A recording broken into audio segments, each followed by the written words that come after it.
Hello friends, welcome back to my channel tube English learn with fun. Friends, ఈరోజు మనము day 20లో ఉన్నాము. ఈరోజు మనం ఏం నేర్చుకోబోతున్నామంటే గతంలో ప్రారంభమైన పనులు గతంలోనే కొంతకాలం పాటు జరిగి తర్వాత పూర్తయిపోయినట్లయితే అలాంటి పనులను గురించి మనం ఈరోజు తెలుసుకోబోతున్నాం. ఫర్ ఎగ్జాంపుల్ చూద్దాం ఫ్రెండ్స్. రాము బాగా అలసిపోయి ఉన్నాడంట. అమ్మ వచ్చేసి ఏమైందిరా, ఎందుకలా డల్గా ఉన్నావు అని అడిగారు అమ్మ వచ్చేసి రాముని. అప్పుడు రాము అంటాడు, I had been jogging for 2 hours mom, so I got tired. నేను 2 hours వరకు బాగా జాగింగ్ చేస్తున్నాను, అందుకే నేను బాగా అలసిపోయి ఉన్నానని చెప్పి అన్నాడు. ఇదంతా కూడా గతంలోనే జరిగింది. ఎగ్జాంపుల్ చూద్దాం ఫ్రెండ్స్. మీరు 2016లో డిగ్రీలో ఉన్నారనుకోండి. 2019 వరకు మీరు డిగ్రీని చదివి ఉన్నారు. అంటే ఇప్పుడు వచ్చేసి 2020. అంటే 2016లో మీరు డిగ్రీ చదవడం స్టార్ట్ చేశారు. 2019 వరకు యాక్షన్ అనేది జరిగింది. అంటే గతంలో ఒక పని ప్రారంభమయ్యి పలానా పాయింట్లో ప్రారంభమయ్యి పలానా పాయింట్ వరకు జరిగింది అని అన్నప్పుడు, అంటే గతంలో ప్రారంభమైన పని గతంలోనే కొంతకాలం పాటు జరిగి తర్వాత అయిపోయింది అని చెప్పినప్పుడు మనము పాస్ట్ పర్ఫెక్ట్ కంటిన్యూస్ యాక్షన్స్ని వాడుతూ ఉంటాం. For example friends, Ramu had been watching TV for 2 hours before he slept. ఆయన పడుకోపోయే ముందు 2 గంటలుగా ఆయన టీవీని చూశాడు. అంటే Ramu had been watching TV for 2 hours before he slept. ఆయన పడుకోబోయే ముందు ఆయన 2 గంటలుగా టీవీ చూశాడు. అందుకనే ఎర్లీ మార్నింగ్ చూడగానే ఆయన కళ్ళు రెడ్గా అయిపోయాయి. ఏమైందిరా అని అడిగితే, I had been watching TV for 2 hours before I slept. అంటే నేను రాత్రి పడుకోబోయే ముందు 2 గంటలుగా నేను టీవీ చూశానురా, అందుకే నా కళ్ళు ఇలా బూరెల్లా గుబ్బాయని ఆయన అంటూ ఉంటాడు. కరెంట్ ఇయర్ ఏంటి మనది? 2020. మనం 2020లో ఉన్నాము. అయితే ఈ 2020లో ఉన్నాము, మనం కరోనా వల్ల బాధపడుతూ ఉన్నాము. అంటే we are suffering from corona disease. అంటే నిజంగా వచ్చిందని అర్థం కాదు, మనం బాధపడుతున్నాం. అంటే ఏంటంటే we have fear about corona. మనము కరోనా వల్ల భయానికి గురయ్యి ఉన్నాము. అయితే ఫర్ ఎగ్జాంపుల్ మనం 2021లో మనకు మెడిసిన్ వచ్చిందని అనుకున్నాం అనుకోండి. 2022లో మనం ఈ మాట అనుకుంటాం. మరి 2021లో దేవుడి దయ వల్ల మనకు వచ్చేసింది అనుకోండి వ్యాక్సిన్. అప్పుడు మనము హ్యాపీగా ఫీల్ అవుతాం. దేవుడా, కరోనా అయితే వెళ్ళిపోయింది, మనకు వ్యాక్సిన్ వచ్చేసిందని మనం హ్యాపీగా ఫీల్ అవుతాం. అదే మనము 2022కి వెళ్ళిపోయాం అనుకోండి, 2022లో ఉన్నాం అనుకోండి, అప్పుడు మనము గతంలో కొంతకాలంగా మనం బాధపడ్డాంరా కరోనా వల్ల, లాక్డౌన్ టైంలో మనం బాగా బోర్గా ఫీల్ అయి ఉన్నాము. అంటే we suffered from corona disease for 1 year. 1 yearగా మనము ఈ కరోనా వల్ల చాలా ఇబ్బందులకు గురయ్యామని మనం చెప్పే సందర్భం.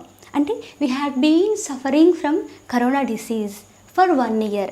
1 yearగా మనము బాగా సఫర్ అయి ఉంటూ ఉన్నాము. ఇదంతా గతంలోనే. ఇది ఎప్పుడు అనుకుంటాము? 2022లో అనుకుంటాం. కరెంట్ యాక్షన్ కాదు. ఓకేనా ఫ్రెండ్స్? మనము పాస్ట్ పర్ఫెక్ట్ కంటిన్యూస్ యాక్షన్స్ గతంలో జరిగిపోయిన పని కంటిన్యూగా జరుగుతూ అక్కడే కంప్లీట్ అయిపోతుంది. అదేవిధంగా ఇంకొక పని స్టార్ట్ అవ్వకముందు ఈ పని కూడా ఇంతకాలంగా జరిగింది అని మనము చెప్పినప్పుడు, ఈ రకంగా గతంలో ప్రారంభమైన పని కొంతకాలంగా జరిగి అక్కడికి అయిపోయింది అనుకోండి, అలాంటి టైంలో మనము పాస్ట్ పర్ఫెక్ట్ కంటిన్యూస్ యాక్షన్స్ని వాడుతూ ఉంటాం. ఏం కన్ఫ్యూజన్ లేదు ఫ్రెండ్స్. ఎలాగైతే ప్రజెంట్ పర్ఫెక్ట్ కంటిన్యూస్ టెన్స్లో మనం వాడామో అంటే అర్థం ఏంటంటే గతంలో ప్రారంభమైన పని, అంటే అర్థం ఏంటంటే గతంలో ప్రారంభమైన పని స్టిల్ ప్రజెంట్ కూడా కంటిన్యూ అవుతూ ఉంటుంది. అది మనకు ప్రజెంట్ పర్ఫెక్ట్ కంటిన్యూస్ అవుతుంది. కానీ పాస్ట్ పర్ఫెక్ట్ కంటిన్యూస్ అంటే అర్థం ఏంటంటే గతంలోనే ప్రారంభమయ్యి గతంలోనే అది కంటిన్యూ అవుతూ గతంలోనే ఎండ్ అయిపోయింది. అంటే గతంలో కొంతకాలం వరకు జరిగిన పనిని మనము పాస్ట్ పర్ఫెక్ట్ కంటిన్యూస్ యాక్షన్స్ తోటి మనము చెప్తూ ఉంటాం. ఫ్రెండ్స్, మనకు తెలుసు మనం స్ట్రక్చర్ ఏంటి? Subject plus had been plus V4 plus object. Subjects ఏముంటాయి మరి? Do family, does family. Do ఫ్యామిలీలో ఎవరు ఉంటారు? I, we, you, they plurals. Does ఫ్యామిలీలో ఎవరు ఉంటారు? He, she, it, Ramu. ఈ రకంగా ఉన్నటువంటి సబ్జెక్టివ్ ప్రొనౌన్స్ అన్నిటికీ కూడా మనము హ్యాడ్ బీన్నే వాడుతూ ఉంటాం. ఈ హ్యాడ్ బీన్ ఎలాగైతే మనము బిఫోర్ క్లాసెస్లలో ఎలాగైతే మనం సెంటెన్సెస్ని ఫ్రేమ్ చేసామో ఇప్పుడు కూడా అలాగే మనం సెంటెన్సెస్ని ఫ్రేమ్ చేస్తూ ఉండాలి. చూద్దాం ఫ్రెండ్స్, మరి ఏ సబ్జెక్టివ్ ప్రొనౌన్ ఉన్నప్పటికీ కూడా మనము హ్యాడ్ బీన్నే వాడుతూ ఉంటాం. ఇప్పుడు మనం సెంటెన్సెస్ని ఫ్రేమ్ చేద్దాం. I, we, you, they, he, she, it, Ramu and Rakesh. ఈ రకంగా కొన్ని సబ్జెక్టివ్ ప్రొనౌన్స్ మనము రాసుకున్నాం. చూద్దాం ఫ్రెండ్స్, మనము సెంటెన్సెస్ని ఇప్పుడు మనము ఫ్రేమ్ చేద్దాం. సెంటెన్సెస్ ఏమున్నాయి చూడండి friends. I had been living in Vizag for 4 years. నేను గతంలో వైజాగ్లో 4 సంవత్సరాలుగా నేను నివసించాను అని మనము చెప్పినప్పుడు వాడుతూ ఉంటాము. చూడండి, I had been living in Vizag for 4 years. గతంలో 4 సంవత్సరాలుగా ఆయన వైజాగ్లో ఉండడము జరిగింది. Next, we had been living in Vizag for 4 years. మేము వైజాగ్లో 4 సంవత్సరాలుగా ఉన్నాము, నివసించాము. You had been living in Vizag for 4 years. నీవు లేదా మీరు వైజాగ్లో 4 సంవత్సరాలుగా నివసించడము జరుగుతూ ఉంది, అంటే జరిగిపోయింది, ఇంతకాలంగా మీరు నివసించారు గతంలో. అలాగే they had been living in Vizag for 4 years. అలాగే మరి he had been working for 2 hours before he slept. ఆయన పడుకోవడం కంటే ముందే ఆయన ఎన్ని గంటలుగా పనిచేశాడు? He had been working for 2 hours. 2 గంటలుగా ఆయన పనిచేయడము జరిగింది. అంటే ఆయన నిద్రించడం కంటే ముందు 2 గంటలుగా ఆయన వర్క్ చేశాడు, 2 గంటలుగా పని జరిగింది అని మనము చెప్తూ ఉన్నాం. గతంలో కంటిన్యూ అయ్యింది అని మనము చెప్తూ ఉన్నాం. Next, she had been waiting for the bus for 2 hours before it arrived. Bus రావడం కంటే ముందే ఆమె ఎన్ని గంటలుగా వెయిట్ చేసింది? She had been waiting for the bus for 2 hours. 2 గంటలుగా ఆమె వెయిట్ చేయడం జరుగుతూ ఉంది, అంటే జరిగింది, గతంలో జరిగింది. అంటే బస్ రావడం కంటే ముందు ఆమె ఎన్ని గంటలు వెయిట్ చేసింది? She had been waiting for 2 hours, 2 గంటలుగా. చూడండి, she had been waiting for the bus for 2 hours before it arrived. Arrive అంటే రావడం, గో అంటే వెళ్ళడం, అరైవ్ అంటే రావడం. అంటే బస్ రావడం కంటే ముందు ఎంతకాలంగా పని జరిగింది? బస్ రావడం కంటే ముందు 2 గంటలుగా పని అనేది జరుగుతూ ఉంది. She had been waiting for bus for 2 hours before it arrived. అంటే ఈ యాక్షన్ జరగడం కంటే ముందే ఇంతకాలం వరకు యాక్షన్ అనేది జరిగింది అని మనము చెప్తూ ఉన్నాం. నెక్స్ట్ ఎగ్జాంపుల్ చూద్దాం friends. It had been raining for a long time. చాలా కాలం వరకు వర్షం పడింది అని మనము చెప్తూ ఉన్నాం. ఎంతకాలం వరకు పడింది అంటే 2 hours పడింది అనుకుందాం అనుకోండి. అప్పుడు it had been raining for 2 hours, అంటే 2 గంటలుగా వర్షం పడిందని మనము చెప్తూ ఉంటాం. అలాగే Ramu had been screaming because he was scared to see lion. ఆయన లయన్ని చూడగానే, లయన్ అంటే సింహం, సింహాన్ని చూడగానే ఆయన భయపడుతూ ఉన్నాడు. అంటే ఇక్కడ రాము ఎందుకు, ఇక్కడ రీజన్ మనకు చెప్తూ ఉన్నాడు. చూడండి, he was scared to see lion. లయన్ని చూడగానే ఆయన భయపడ్డాడు. ఎందుకని భయపడ్డాడంటే because Ramu had been screaming because he was scared to see lion. ఆయన అరుస్తూ ఉన్నాడు రాము. ఎందుకని అరుస్తూ ఉన్నాడంటే ఆయనే సింహాన్ని చూశాడు కాబట్టి భయంతో ఆయన అరుస్తూ ఉన్నాడు. ఓకేనా friends. Next, Rakesh had been studying degree from 2016 to 2019. 2016 నుంచి 2019 వరకు ఆయనే డిగ్రీ చదువుతూ ఉన్నాడు. అంటే గతంలో జరిగింది, ఇప్పుడు 2020 కదా, 2019 అంటే 2016 to 2019 వరకు యాక్షన్ అనేది జరిగింది అని నేను చెప్తూ ఉన్నాను. ఓకేనా ఫ్రెండ్స్, ఇవన్నీ కూడా గతంలో జరిగిపోయిన పనులే. మరి ఇలాంటి యాక్షన్స్ని మనం ముందు కూడా ఒక యాక్షన్ నేర్చుకున్నాం, గతంలో పూర్తయిన పనులు ఏంటవి? డిడ్తో మనము నేర్చుకోవడము జరిగింది. అంటే అర్థం ఏంటి మరి? చూడండి, I had been living in Vizag for 4 years అనేది I lived in Vizag for 4 years, 4 సంవత్సరాలుగా నేను నివసించాను అని మనం చెప్పొచ్చు. ఓకేనా friends, I lived in Vizag for 4 years అని మనము చెప్పొచ్చు. అదే రకంగా we had been working for 2 hours. మేము 2 గంటలుగా వర్క్ చేస్తూ ఉన్నాము గతంలో, అంటే వర్క్ చేశాము అని అర్థం చేసుకోవాలి. అంటే ఇక్కడ దీన్ని మనము పాస్ట్ యాక్షన్గా రాయాలంటే వీ వర్క్ ఫర్ 2 hours, మేము 2 గంటలుగా వర్క్ చేసామని మనము రాసుకోవచ్చు. అంటే గతంలో ప్రారంభమైన పని కొంతకాలం వరకు జరిగింది, గతంలోనే పూర్తయిపోయింది అన్న ఈ పనిని మనము పాస్ట్ యాక్షన్స్తో ఈక్వల్గా మనము రాసుకోవచ్చు. ఓకేనా ఫ్రెండ్స్, ఇప్పుడు మనము ఏవైతే ఈ స్టేట్మెంట్స్ ఉన్నాయో మరి ఈ స్టేట్మెంట్స్ అన్నిటిని కూడా మనం పాజిటివ్గా, నెగిటివ్గా, నెగిటివ్ ఇంట్రోగేటివ్గా మనం ఇప్పుడు రాద్దాం. చూద్దాము. She had been playing chess for 3 hours before she slept. ఆమె పడుకోవడం కంటే ముందు ఎన్ని గంటలుగా ఆమె పనిచేసింది, ఎన్ని గంటలుగా ఆమె చెస్ ఆడింది అంటే she had been playing chess for 3 hours before she slept. ఆమె పడుకోవడం కంటే ముందు ఆమె ఎన్ని గంటలుగా చెస్ ఆడింది? She had been playing chess for 3 hours. 3 గంటలుగా ఆమె చెస్ ఆడుతూ ఉంది అని మనము చెప్తూ ఉన్నాం. ఇప్పుడు మనము ఒక స్టేట్మెంట్ తీసుకుందాం. ఆ స్టేట్మెంట్ని మనము పాజిటివ్గా, నెగిటివ్ ఇంట్రోగేటివ్గా మనము మారుద్దాం. He had been studying all day so he tired. ఆయనే రోజంతా చదివాడు కాబట్టి ఆయన అలసిపోయాడు. ఇది మనకు పాజిటివ్ స్టేట్మెంట్ అవుతుంది ఫ్రెండ్స్. మరి దీన్ని నెగిటివ్ ఎలా రాయాలి అంటే మనం నాట్ని యాడ్ చేయాలి, తెలుసు కదా. నెగిటివ్ చూద్దాము. He had not been studying all day. ఆయనే రోజంతా కూడా చదువుతూ ఉండలేదు. Had he been studying all day. ఆయన రోజంతా చదువుతూ ఉన్నాడా అని నేను అడుగుతూ ఉన్నాను. Had he not been studying all day. ఆయన రోజంతా చదవలేదా అని నేను అడుగుతూ ఉన్నాను. ఈ రకంగా మనము నెగిటివ్ ఇంట్రోగేటివ్ స్టేట్మెంట్ని రాయడం జరుగుతూ ఉంది. అయితే ఫ్రెండ్స్, మనము ఇంతకుముందు మనం అనుకున్నట్టుగా ఏదైతే మనము గతంలో ప్రారంభమైన పని గతంలోనే కొంతకాలం వరకు జరుగుతూ గతంలోనే అయిపోయింది అని చెప్పినప్పుడు మనము పాస్ట్ పర్ఫెక్ట్ కంటిన్యూస్ యాక్షన్స్ని వాడుతూ ఉంటామని అనుకున్నాం కదా. ఒక ఎగ్జాంపుల్ చూద్దాం మనము. ఇంకొక example, the road was wet. Road అంతా కూడా బాగా బురదగా అయిపోయింది. వెట్, కంప్లీట్గా తడిచిపోయింది రోడ్ అనేది. బికాస్, ఎందుకంటే it rained for a long time. ఎందుకంటే చాలా కాలం వరకు అది వర్షం పడింది. అంటే చాలాసేపటి వరకు అది వర్షం పడింది అని మనం చెప్తూ ఉన్నాము. ఎందుకంటే friends, it rained for a long time, చాలా కాలం వరకు అది వర్షం పడింది. అంటే ఎక్కువసేపు వర్షం పడింది కాబట్టి రోడ్ అంతా కూడా పాడైంది. ఇది మనము పాస్ట్ యాక్షన్తో మనం చెప్పాము. పాస్ట్ అంటే అర్థం ఏంటంటే గతంలో అయిపోయిన పనులు చెప్పినప్పుడు వర్బ్ యొక్క రెండో రూపం ఉంటుంది. అందుకే చూడండి, రెయిన్డ్. మరి ఇక్కడ ఎలా చెప్పాము? It had been raining for a long time. చాలా కాలం వరకు వర్షం పడింది అని కూడా మనం చెప్తున్నాం. చూడండి, ఇక్కడ had been plus V4.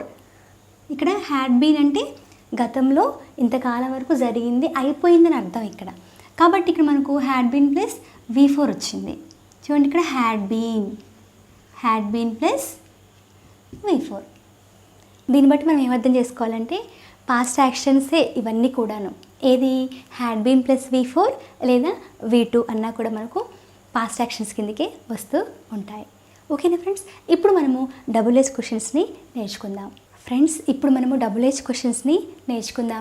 Double H questions అంటే తెలుసుగా మనకు డబ్ల్యూతో కానీ హెచ్తో కానీ స్టార్ట్ అవుతూ ఉంటాయి. ఇవి ఇంట్రోగేట్ చేస్తాం, మనం క్వశ్చన్స్ అడుగుతూ ఉంటాము. చూద్దాము. Why had you been studying so much? ఎందుకని నువ్వు బాగా కష్టపడుతూ చదివావు అని మనము అడుగుతూ ఉన్నాము. Where had I been working? ఎక్కడ నేను వర్క్ చేస్తూ ఉన్నాను అని నేను అడుగుతూ ఉన్నాను. అంటే ఇవన్నీ కూడా గతంలోనే కొంతకాలంగా పని జరిగింది, పని జరుగుతూ ఉండింది, గతం వరకే పరిమితం ఇవి. అక్కడ ఏంటంటే హ్యాడ్ ప్లస్ V4 ఉందంటే అర్థం ఏంటంటే ఫ్రెండ్స్, పాస్ట్ యాక్షన్సే ఇవన్నీ కూడాను. Where had I been working? ఎక్కడ నేను వర్క్ చేస్తూ ఉన్నాను నేను అని అంటూ ఉన్నాను. How long had you been sleeping? ఎంతకాలంగా నువ్వు నిద్రించావు అని నేను అడుగుతూ ఉన్నాను. ఇదంతా కూడా గతంలో పనులే అన్నీ. How long had he been watching TV? ఎంతకాలంగా ఆయనే అంటే ఎంతకాలం వరకు ఆయన టీవీని చూశాడని మనము అడుగుతూ ఉన్నాము. How long had it been raining? ఎంతకాలం వరకు వర్షం పడిందని మనము అడుగుతూ ఉన్నాము. Why had they been eating for an hour? ఎందుకని వాళ్ళు 1 గంటగా తింటూ ఉన్నారు అని మనము అడుగుతూ ఉన్నాం. మరి ఇవన్నీ కూడా క్వశ్చన్స్. మరి ఆన్సర్స్ ఎలా వేస్తాం?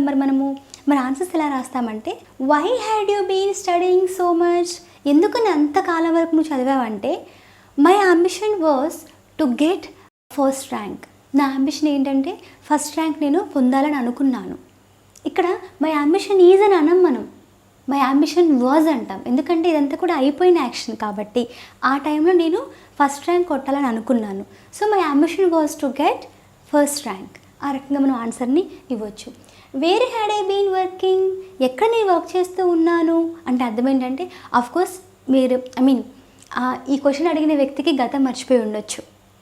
Wear had I been working then, ఎక్కడ నేను వర్క్ చేస్తూ ఉన్నాను అని అంటూ ఉన్నప్పుడు అప్పుడు మనం ఆన్సర్ ఏమి ఇవ్వచ్చు, you had been working at Microsoft company, ఒక మైక్రోసాఫ్ట్ కంపెనీలో మీరు వర్క్ చేస్తూ ఉన్నారు. మరి how long had I been working అని మళ్ళీ అడిగాడు అనుకోండి, అప్పుడు you had been working for 10 years, 10 yearsగా మీరు వర్క్ చేశారు అక్కడ అని మనము అర్థాన్ని ఇవ్వచ్చు. How long had you been sleeping, ఎంతకాలంగా నీవు నిద్రించావంటే you had been sleeping for 2 hours before I came, నేను రావడం కంటే ముందే నువ్వు 2 hoursగా నిద్రించావు. How long have you been sleeping, ఎంతకాలంగా నీవు నిద్రించావు అంటే I had been sleeping for 2 hours, 2 hoursగా నేను నిద్రించానని నేను చెప్తూ ఉన్నాను. అంటే ఇక్కడ అడిగారు అనుకోండి, మనం ఈ రకంగా చెప్తాము. అదే నేను రావడం కంటే ముందు నువ్వు 2 గంటలుగా నిద్రించావు అంటే you had been sleeping for 2 hours before I came, నేను రావడం కంటే ముందు నీవు 2 గంటలుగా నిద్రించావని మనము చెప్తూ ఉన్నాం. How long had you been watching TV, ఎంతకాలంగా ఆయన టీవీ చూస్తూ ఉన్నాడు అన్నాం అనుకోండి, అప్పుడు ఆయన 1 hourగా టీవీ చూస్తూ ఉన్నాడు అని అనుకోండి, అప్పుడు ఏమొస్తుంది, he had been watching TV for 1 hour before his father came, వాళ్ళ డాడీ రావడం కంటే ముందు ఒక 1 hourగా ఆయన టీవీని చూస్తూ ఉన్నాడని మనము చెప్తూ ఉంటాం. How long had it been raining, ఎంతకాలంగా అది వర్షం పడింది అన్నాం అనుకోండి, అప్పుడు it had been raining for 2 hours, 2 గంటలుగా వర్షం పడిందని మనము ఆన్సర్ని ఇవ్వచ్చు. Why had they been eating for an hour, ఎందుకని 1 గంటగా తింటూనే ఉన్నారు అదే పనిగా వాళ్ళు అంటే because they were very hungry, ఎందుకంటే వాళ్ళు బాగా ఆకలిగా ఉన్నారు. దే వర్ అనాలి, ఎందుకంటే దే ఆర్ అనొద్దు, ప్రజెంట్ కాదు ఇదంతా కూడా గతం కాబట్టి వర్ వస్తుంది. చూడండి, దే వర్ వెరీ హంగ్రీ అని మనం రాయాలి. అంటే they had been eating for an hour because they were very hungry, వాళ్ళు చాలా ఆకలిగా ఉన్నారని మనము చెప్పే సందర్భంలో మనందరం కూడా ఆకలిగా ఉంది బాగా అని అన్నప్పుడు ఎన్ని పదాలని అంటే ఎన్ని రకాలుగా మనం ఆకలిగా ఉంది అన్న విషయాన్ని మనము చెప్తామంటే ఇప్పుడు మనం తెలుసుకుందాము. అంటే ఐఎమ్ ఫీలింగ్ వెరీ హంగ్రీ అని అన్నప్పుడు దాన్ని ఎన్ని రకాలుగా మనం చెప్పొచ్చో మనం ఇప్పుడు చూద్దాం. ఆకలి అనే దాన్ని మనము ఎపిటైట్ అని అంటూ ఉంటాము. ఆకలి, ఎపిటైట్. మనకు ఆకలి వేస్తూ ఉంది అన్నాను అనుకోండి, ఐఎమ్ ఫీలింగ్ హంగ్రీ, నాకు బాగా ఆకలి వేస్తూ ఉంది అని అంటాం. ఐఎమ్ క్రావింగ్, నేను ఆకలితో ఉన్నాను. ఐఎమ్ ఫీలింగ్ వెరీ హంగ్రీ, నాకు బాగా ఆకలి వేస్తూ ఉంది. అంటే బాగా ఆకలి వేస్తున్న దాన్ని మనము ఇంకా ఎన్ని రకాలుగా మనం చెప్పొచ్చు మనం ఇప్పుడు తెలుసుకుందాం. ఏంటంటే ఐఎమ్ పకిష్, పకిష్ అంటే కూడా బాగా ఆకలిగా ఉందని అర్థాన్ని మనము తీసుకుంటూ ఉండాలి. ఐఎమ్ ఫ్యామిషన్ అంటే అర్థం ఏంటంటే నాకు బాగా ఆకలిగా ఉందని అర్థాన్ని మనము తీసుకోవాలి. మై స్టమక్ ఈజ్ గ్రోలింగ్, నా పొట్ట అనేది అరుస్తూ ఉంది. గ్రోలింగ్ అంటే కేకలు వేయడం, అరవడం. మనం పొట్టలో ఉన్నటువంటి ఎలుకలు పరిగెడుతున్నాయి, అరుస్తున్నాయి, పేగులు అరుస్తున్నాయి అంటూ ఉంటాం కదా, అలాగా మై స్టమక్ ఈజ్ గ్రాలింగ్ అని మనము అంటూ ఉండాలి. నెక్స్ట్ వచ్చేసి friends, I'm so hungry I could eat horse. అంటే ఇక్కడ పదానికి మనం అర్థం తీసుకోవద్దు, కాకపోతే కాంటెక్స్ట్ గుర్తుపెట్టుకోవాలి మనము. హార్స్ అంటే గుర్రం, మనకు తెలుసు కదా. అంటే నాకు ఎంత ఆకలిగా ఉందంటే నా ముందు గుర్రం తీసుకొచ్చి పెట్టేస్తే నేను తినేస్తా అంటే అంత ఆకలిగా ఉందంటే నిజంగా ఎవరూ గుర్రాలను తినము, కాకపోతే అలా మనము సెంటెన్స్ని కాంటెక్స్ట్గా మనం ఇలాంటి ఫ్రేజెస్ని ఆ కాంటెక్స్ట్లో మనము వాడుకోవాలి. I'm so hungry I could eat horse, నేను హార్స్ నన్న తినేస్తా అనే అర్థం అంటే అర్థం ఏంటంటే నాకు బాగా ఆకలిగా ఉందని అర్థాన్ని తీసుకోవాలి. అలాగే I'm so hungry I could eat an ox, ox అంటే ఎద్దు. సో ఈ రకంగా మన అర్థాన్ని తీసుకుంటూ ఉండాలి. ఇంకొచ్చేసి friends, my tummy is talking to me, నా పొట్ట నాతో మాట్లాడుతుంది. ఎందుకని మాట్లాడుతుందంటే ఆకలేసినప్పుడే బెల్లి కొట్టుద్ది కదా పొట్ట, అప్పటి వరకు సైలెంట్గా ఉంటుంది. ఎప్పుడైతే అరిగిపోద్దో అప్పుడు మళ్ళీ వెయ్యండి నా నోట్లో అని చెప్పి మళ్ళీ మాట్లాడుతుంది మనతో. అంటే అర్థం ఏంటంటే my tummy is talking to me అంటే అర్థం ఏంటంటే నాకు బాగా ఆకలిగా ఉందని మనం అర్థాన్ని తీసుకోవాలి. My belly is touching my back, నా పొట్ట నా వీపుకి అంటుతుందని అర్థం వస్తుంది, కాకపోతే మనం ఆకలిగా ఉందని అర్థాన్ని మనము తీసుకోవాలి. My belly is touching my back or my tummy is touching my back, or my tummy is talking to me, నాతో మాట్లాడుతూ ఉందని మనము చెప్పుకోవచ్చు. ఇవన్నిటికి అర్థాలు ఏంటంటే నేను బాగా ఆకలితో ఉన్నానని అర్థాన్ని తీసుకోవాలి. ఇంకోటి వచ్చేసి friends last one, I'm so hungry as wolf, I'm so hungry as bear. నేను తోడేలంత ఆకలిగా ఉన్నాను. తోడేలు కూడా ఆవురావురు అంటుంది కదా ఆకలేసినప్పుడు, అలాగే నాకు కూడా బాగా ఆకలిగా ఉందంటే I'm so hungry as wolf, I'm so hungry as bear. Bear అంటే ఎలుగుబంటి. ఈ రకంగా హంగ్రీ అనే ఆ మాటకి ఇన్ని రకాలుగా మనము ఫ్రేజెస్ని వాడచ్చు ఫ్రెండ్స్ మనము ఈరోజు పాస్ట్ పర్ఫెక్ట్ కంటిన్యూస్ యాక్షన్స్ని మనం నేర్చుకోవడం జరిగింది. ఫ్రెండ్స్ ఈరోజు మనము పాస్ట్ పర్ఫెక్ట్ కంటిన్యూస్ యాక్షన్స్ని మనం నేర్చుకున్నాము. మీరు చేయాల్సిన పని ఏంటంటే ఫ్రెండ్స్, మీరు తప్పనిసరిగా ఏవైతే క్లాసెస్ వింటున్నారో ఆ క్లాసెస్ సంబంధించిన ఆ స్ట్రక్చర్స్ని మన డైలీ లైఫ్ యాక్టివిటీస్లో మీరు ఇంక్లూడ్ చేయాలి. అది మీ డ్యూటీ. తప్పనిసరిగా అలా చేసి మీరు బయటికి అన్నప్పుడే మీకు ఇంగ్లీష్ వస్తుంది. మరి ఇంగ్లీష్ రావాలంటే క్లాస్ వినడం ఒకటే సరిపోదు ఫ్రెండ్స్, క్లాస్తో పాటు నోట్స్ కూడా రాసుకుంటూ ఉండండి. అదేవిధంగా నేను ఇచ్చే బెస్ట్ అడ్వైజ్ ఏంటంటే, ఏ క్లాస్ వింటే ఆ క్లాస్ స్ట్రక్చర్ని మీరు డైలీ చేసే యాక్టివిటీస్లో, మీరు చేసే పనులు ఏవైతే ఉంటాయో వాటిల్లో ఇంప్లిమెంట్ చేయాలి. తప్పకుండా ఆ యాక్షన్ కల్పించుకొని మరి మీరు ప్రాక్టీస్ చేస్తూ ఉండండి. మీ ఫ్రెండ్స్తో అంటూ ఉండండి. మరి మీకు కంపానియన్ దొరకలేదు అనుకోండి మాట్లాడడానికి, మీ మదర్తోనో, మీ సిబ్లింగ్స్తోనో, ఫ్రెండ్స్తోనో, లేదంటే మీతో మీరే సెల్ఫ్ కన్వర్జేషన్ చేసుకోవచ్చు. నేను ఏ, నీ యొక్క అంతరాత్మ బి, మీ యొక్క యాక్షన్స్. మీకు మాట్లాడేవాళ్ళు లేకపోతే మీరు ఓన్గా రాసుకోండి. మీ 2 యాక్షన్స్ కన్వర్జేషన్స్ రాసుకొని మీకు మీరే ప్రాక్టీస్ చేయండి. కానీ మీరు మాత్రం ప్రాక్టీస్ చేసేటప్పుడు లౌడ్గా అనాలి, బయటికి అనాలి. లోపలే మీరు అంటూ ఉన్నారనుకోండి రాదు. ఇంకా ఒక మంచి అడ్వైజ్ ఏంటంటే ఫ్రెండ్స్, బయటికి ఎక్కువగా అనాలి, అన్నప్పుడే మనకు వస్తూ ఉంటుంది. ఓకేనా ఫ్రెండ్స్ క్లాస్ నచ్చినట్లయితే లైక్ చేయండి. మీ ఫ్రెండ్స్కి, మీ ఫ్యామిలీ మెంబర్స్కి షేర్ చేస్తూ ఉండండి. ప్రాక్టీస్ మాత్రం రెగ్యులర్గా చేయండి. తప్పనిసరిగా మీరు చేయాల్సిన పని ఏంటంటే ఫ్రెండ్స్, ప్రాక్టీస్. ఎన్నిసార్లు వినడం కాదు ఫ్రెండ్స్, బాగా అనాలి. బయటికి 1కి 2కి 3 సార్లు అనాలి. అది కూడా ఎలా అనాలంటే గట్టిగా అనాలి. అలా అన్నప్పుడే మనకు వస్తుంది. ఓకేనా ఫ్రెండ్స్, కొత్తగా చూసిన ఫ్రెండ్స్ ఎవరైతే ఉన్నారో తప్పకుండా సబ్స్క్రైబ్ చేస్తారని ఆశిస్తున్నాను. అదేవిధంగా మీరు కూడా మీ ఫ్రెండ్స్కి షేర్ చేస్తూ ఉండండి. ఫ్రెండ్స్ డౌట్స్ ఉన్నట్లయితే మీరు కామెంట్ సెక్షన్లో పెట్టండి. నేను వీలుని చూసుకొని ఆ డౌట్ మీద నేను వీడియో చేస్తాను. మరి చూస్తున్న వీడియోస్ చాలామంది చూస్తున్నారు కానీ లైక్ చేయట్లేదు. మీరు లైక్ చేయండి. అదేవిధంగా మీరు ఇచ్చే ప్రతి ఒక్క ప్రోత్సాహం ఏదైతే ఉందో ఆ కామెంట్ నాకు ఇంకా బూస్ట్గా ఉంటుంది. చాలా యాక్టివేట్ అవుతాను నేను. కాబట్టి మీ లైక్, మీ కామెంట్ నేను చాలా కోరుకుంటున్నాను. Thank you so much friends. This is Gautami signing off.